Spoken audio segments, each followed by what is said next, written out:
I do think that ideology has worked against providing supply. We should be squeezing supply left, right, and from down the back of the couch. We should be, over the shop should be But what there. about those Derelict vulture buildings funds? should be being. What about those vulture funds, Ciara? You see, framing people who come in and invest in our country as vultures because they are investing in property is a wrong thing to do, and there's no two ways about it. And we can't have build to rent. That's wrong. We can't have co-living. That's wrong.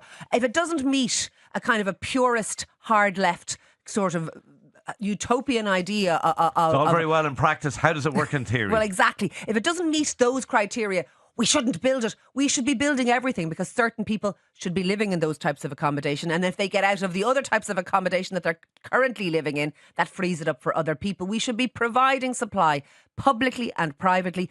And we've made a hash of it. To be honest, I think our government, truthfully, every time is it the era of social media that every time someone criticises them, which is what the opposition's job is to do, let's be honest, that's their job and they're doing it, they kind of curl up and try and minimise the negative things people say about them rather than getting on with doing the job and saying we had a blowing very a raspberry and just interesting getting on with development it. where Micheál Martin, shortly after the government was formed, came out and made a number of statements about housing, and he was contradicted by Simon Harris immediately.